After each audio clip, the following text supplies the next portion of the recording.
कहते हैं कि जवान जितना चुस्त दुरुस्त उतना ही मुस्तैद।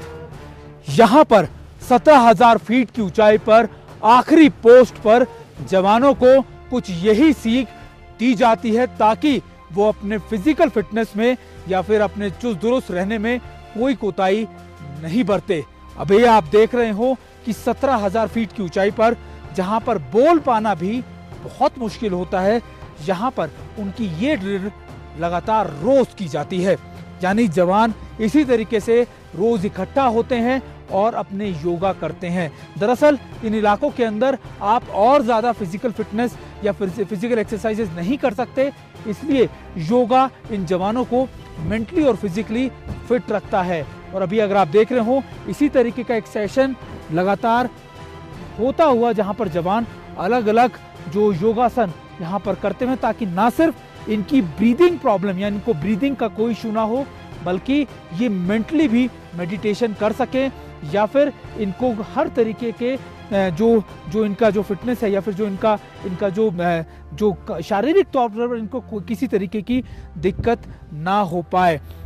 हमारे साथ राहुल सर हैं जो कमांडेंट है, सीओ हैं यहाँ पूरे इलाके के। राहुल सर, अगर मैं आपसे पूछूं ये ड्रिल कराना यहाँ पर जवानों को कितना मुश्किल है? सुमित जी, जैसा मैंने आपको बताया कि हम यहाँ अभी प्रेजेंटली वर्तमान में 17,000 फीट की हाइट पर हैं। यहाँ आपको खुद को महसूस हो रहा होगा कि सांस लेना भी यहाँ पर कितना मुश्किल है। इन परिस्थितियों में जवान को बहुत ज़्यादा टफ एक्सरसाइज नहीं करवाई जा सकती और फिजिकल फिट रखने के लिए जवान को वॉक और योगा फिजिकली और मेंटली फिट, बिकॉज जवान यहाँ पे आइसोलेटेड भी रहता है। यहाँ आपने देखा होगा आते हुए जो लास्ट गांव है वो भी यहाँ से कम 40-50 किलोमीटर पीछे है। हाँ। तो उसको मेंटल फिटनेस, फिजिकल फिटनेस ये दोनों मेंटेन रखने के लिए हम इनको योगा की रेगुलर डेली प्रैक्टिस करवाते हैं। योगा का फिर एक फायदा ये भी है कि आउटडोर के साथ साथ योगा को इंडोर अंदर अपना बैरक में या रिक्रिएशन हॉल जवानों के लिए है वहाँ भी करवाया जाता है। और ये कितनी देर का सेशन होता है जो डेली बेसिस पे कराया जाता है? लगभग 45 मिनट्स डेली योगा करते ही करते हैं, साथ में फिर अपना वॉक के अलावा ये योगा एक्सरसाइज है। और सर खास तौर पे योगा जैसी एक्सरसाइज पेट्रोलिंग के लिए कितनी मददगार साबित होती है, क्योंकि इन इलाकों में पेट्रोलिंग करना बहुत मुश्किल होता है। हाँ, मैं आपसे पूर्णतया सहमत हूँ। इसमें योगा जवान को बेसिकली बिकॉज ब्रीदिंग जो मेन यहाँ पे प्रॉब्लम है, ये योगा से इनके फेफड़े मजबूत होते हैं।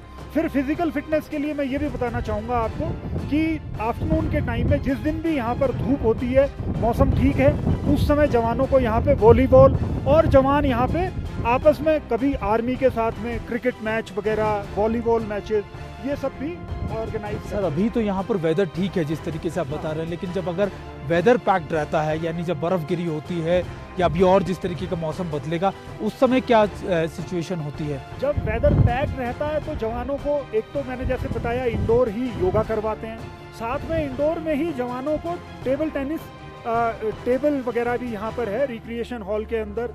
देन योगा के साथ में इनको कैरम, चेस, कार्ड्स, इस तरह के इंडोर गेम्स अवेलेबल हैं। अपना टाइम पास करने के लिए लाइब्रेरी यूनिट की टाइम टू टाइम रोटेट होती है सो दैट ये अपना चेंज कर करके किताबें पढ़ सकें। यानी जवानों को चुस्त दुरुस्त रखने के लिए रिक्रिएशन उनमें ध्यान रहे, क्योंकि इन हाई एल्टीट्यूड में आपको अक्सर आइसोलेशन वाली प्रॉब्लम भी आती है जब आप इतनी ज़्यादा हाइट पे होते हो, क्योंकि अभी तो यहाँ पर वेदर बिल्कुल आपको नज़र आ रहा है कि डेजर्ट सेंस ढूंढ रहा है, लेकिन अभी अभी जब बर्फ़ गिरेगी तो यहाँ पे सिर्फ और सिर्फ सफ़ेद चादर नज़र आएगी। तो जवान अपने आप को मेंटली भी प्रिपेयर रख सके, आइसोलेटेड ना फील हो, तो योगा कराया जाता है और उनको इंगेज रखा जाता है, ना सिर्फ उनकी डेली बेसिस की ड्यूटीज़ में बल्कि उनकी एक्सरसाइजेज में भी, ताकि वो तैयार रह सकें या फिर बिल्कुल मेंटली और फिजिकली फिट भी रह सकें।